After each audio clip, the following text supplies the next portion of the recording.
Selamat siang, jumpa lagi dengan Denok Ayu Novel. Bagaimana kabar sobat semua? Sebelum kita mulai cerita ini, ayo kita subscribe, like, komen, share dan nyalakan loncengnya untuk mendapatkan notifikasi terbaru ketika Mimin mengupload video barunya. Menantu terbaik bab 63, bukannya musuh tidak bersatu.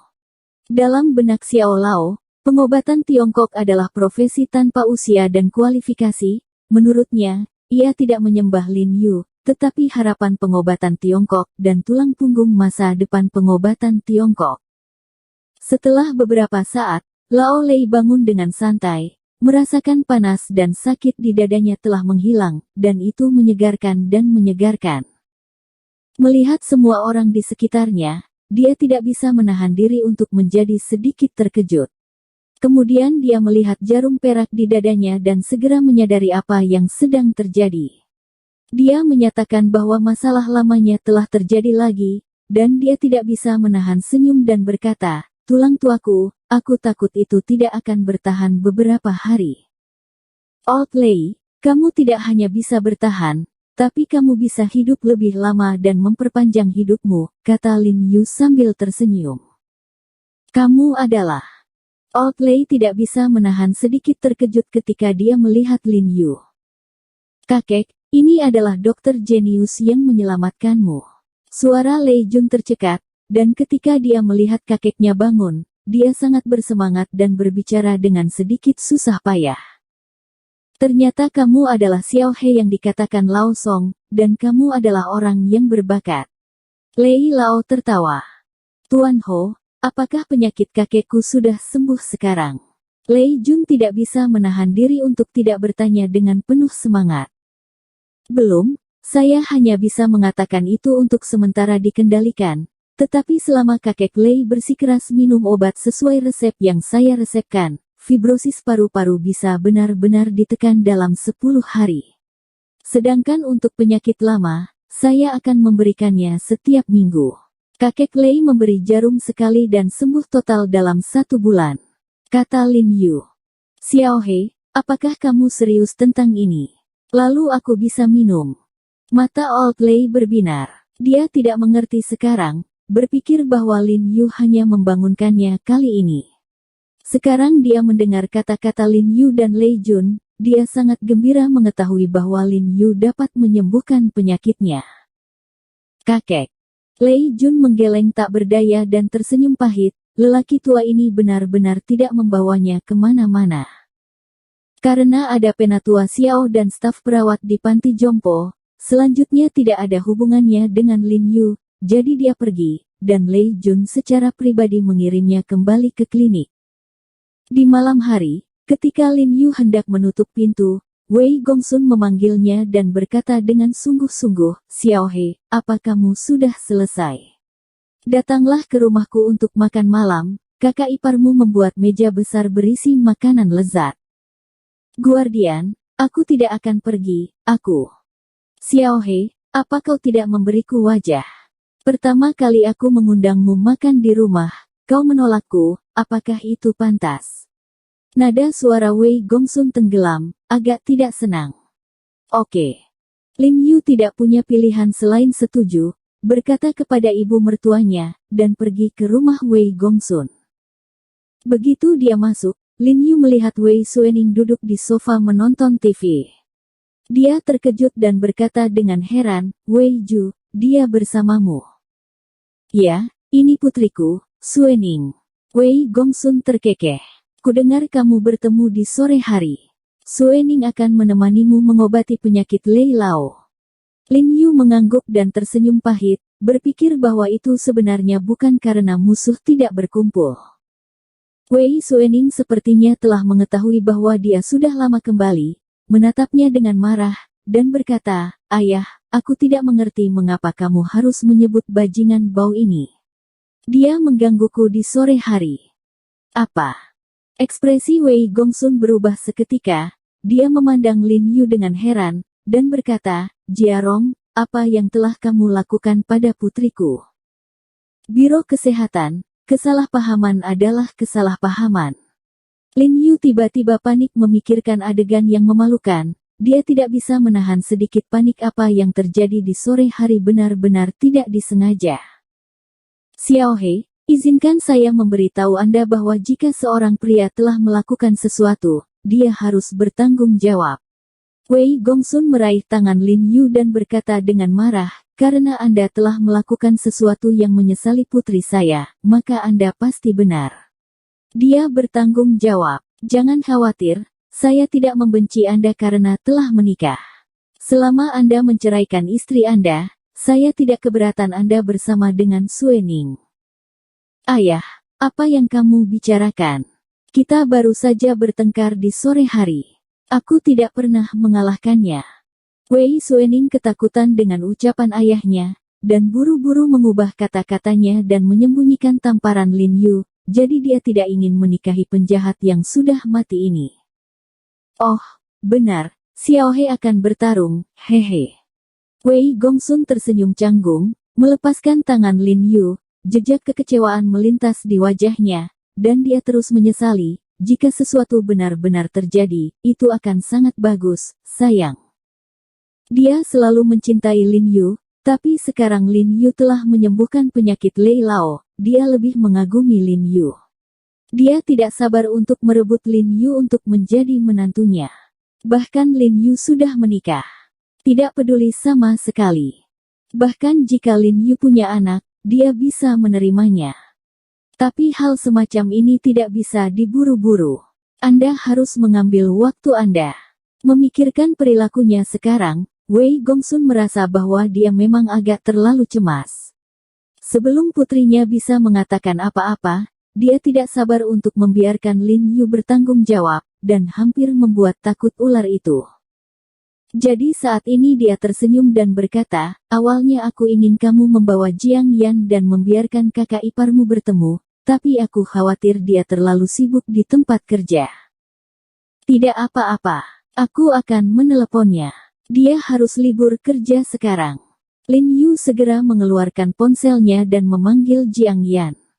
Senyum Wei Gongsun menegang, dan dia memarahi dirinya sendiri terlalu banyak, yang merugikan diri sendiri ketika Jiang Yan datang, bagaimana putrinya dan Lin Yu berinteraksi. Untungnya, Jiang Yan sibuk membahas kasus medis bekerja sama dengan rumah sakit Renai akhir-akhir ini dan tidak punya waktu. Saat makan malam, Zheng Yunxia terus menyajikan Lin Yu dengan sayuran, yang membuat Lin Yu sedikit malu. Setelah makan, Zheng Yunxia dan Wei Suening bangun untuk membersihkan piring. Lin Yu tidak bisa menahan diri untuk tidak tertarik dengan Wei Suening, menatap pantatnya. Sekarang Wei Suening telah berganti menjadi celana jeans skinny biru, yang menguraikan bokongnya yang kokoh dan dua kaki ramping yang sangat seksi. Setelah Wei Gongsun memperhatikan tatapan Lin Yu, dia tidak bisa menahan perasaan sedikit malu, pemuda itu sekarang sangat berani. Segera Wei Suening juga memperhatikan tatapan Lin Yu, dan ketika dia menemukan bahwa dia sedang mengintip ke pantatnya, dia segera menjadi marah dan berkata dengan marah, dasar bajingan bau, apa yang kamu lihat? Kamu panggil aku apa? Jangan lupa kita bertaruh sore ini. Jika kamu tidak mengakuinya, itu anak anjing.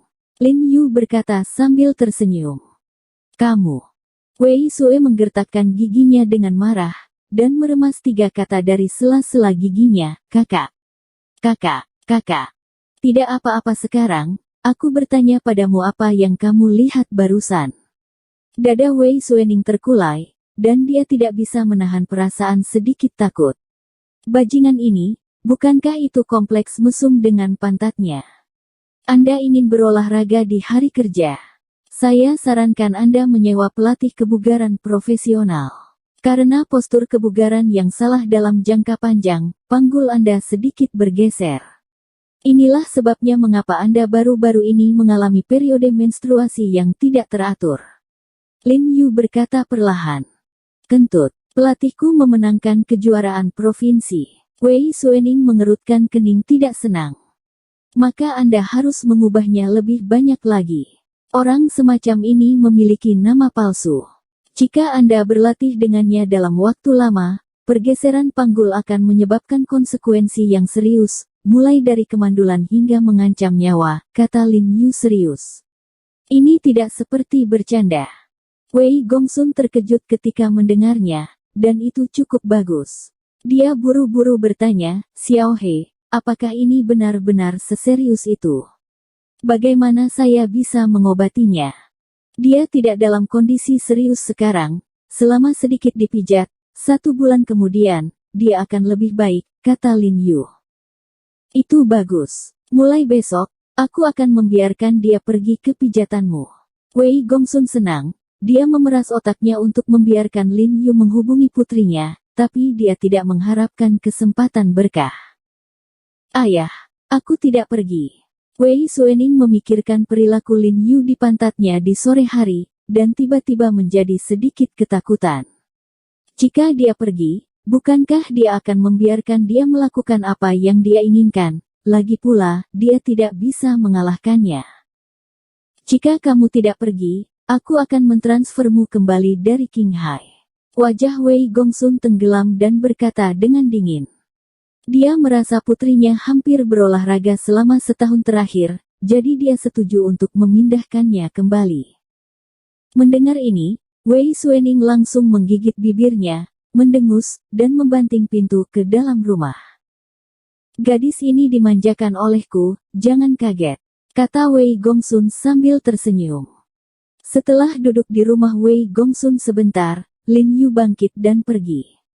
Jiang Yan harus segera pulang kerja. Dia berencana untuk menjemputnya. Karena rumah Wei Gongsun tidak jauh dari rumah sakit Renai, Lin Yu berjalan ke rumah sakit Renai. Ketika dia mendekati pintu masuk rumah sakit, dia melihat sosok tinggi melihat ke bawah dan mengutak-atik telepon. Itu adalah Jiang Yan yang berjalan ke arah ini. Mobil Jiang Yan rusak, dan dia sedang memperbaikinya di toko 4S selama 2 hari terakhir ini, jadi dia naik taksi ke dan dari tempat kerja. Lin Yu hendak lewat ketika dia tiba-tiba menemukan BMW 7 series berwarna sampanye di sebelahnya, perlahan mengemudi, mempertahankan kecepatan yang sama dengannya, dan pria di dalam taksi terus menoleh dan berbicara dengan Jiang Yan. Jiang Yan menatap telepon dan mengabaikannya. Lin Yu mengira Jiang Yan telah bertemu dengan beberapa gangster, jadi dia bergegas dan berteriak, Jiang Yan, kamu baik-baik saja. Begitu Jiang Yan mendongak, dia sedikit terkejut saat melihat Lin Yu. Kemudian dia menarik rambut hitam legamnya dan menggelengkan kepalanya dan berkata, tidak apa-apa. Apa yang dilakukan pria ini? Lin Yu melirik pria di BMW itu. Dia adalah seorang dokter dari rumah sakit Renai dan dia harus membawaku pulang. Jiang Yan mengerutkan bibirnya tanpa daya. Bung, aku suaminya, aku di sini untuk menjemputnya, jangan ganggu, terima kasih. Lin Yu membungkuk dan menyapa pria di BMW. Kulit pria BMW itu berubah, dan dia mencibir, kamu adalah suami yang baik, kecantikan yang luar biasa, kamu datang untuk menjemputnya dengan berjalan kaki. Jika dia adalah istriku, aku tidak akan mau membiarkannya melangkah. Bukankah begitu? Aku mengatakannya sejak lama. Aku tidak punya mobil atau rumah. Dia masih terobsesi untuk menikahiku. Dia tidak bisa menyingkirkannya apapun yang terjadi, kata Lin Yu dengan emosi. Wajah pria BMW itu menjadi semakin jelek saat mendengarnya. Dasar. Jiang Yan diam-diam mengutuk, dengan marah menendang betis Lin Yu, mengatakan siapa yang tidak berharga. Kemudian Lin Yu meraih tangan Jiang Yan dan berjalan ke depan. Jiang Yan tidak menolak, membiarkannya memimpin. Tapi pria BMW itu tidak pergi sama sekali. Dia masih mengikuti perlahan di belakangnya. Dia menjulurkan kepalanya dan berkata, Jiang Yan, aku akan menjemputmu besok pagi. Profesor Hua akan datang dan menjelaskan kasusnya kepada kami. Kita harus pergi ke sana lebih awal. Tidak, suamiku akan mengirimku pergi. Jiang Yan mengerutkan kening, ekspresinya sedikit jijik. Pada kenyataannya, dia memiliki kesan yang baik tentang orang ini, tetapi sekarang dia menyadari bahwa wajahnya sangat tebal. Bagaimana cara mengirimnya? Apakah Anda mengirimkannya dengan berjalan kaki? Pria BMW itu mencibir. Ferrari, kirimkan dengan Ferrari saya. Lin Yu juga menatapnya kosong. Orang ini benar-benar menyebalkan, seolah-olah seseorang tidak memiliki mobil yang rusak. Haha, benarkah? Lalu kenapa kamu tidak mengendarai Ferrari-mu untuk datang hari ini? Pria BMW itu tidak bisa menahan tawa sejenak. Orang ini berkata bahwa dia tidak punya rumah atau mobil, dan sekarang tiba-tiba dia punya Ferrari. Kalau kamu punya Ferrari, aku akan berjalan terbalik besok. Bersambung. Terima kasih kepada kalian yang telah menonton video ini. Jangan lupa tekan tombol subscribe-nya dan nyalakan notifikasinya untuk mendapatkan video-video seru lainnya dari Denok Ayu Novel.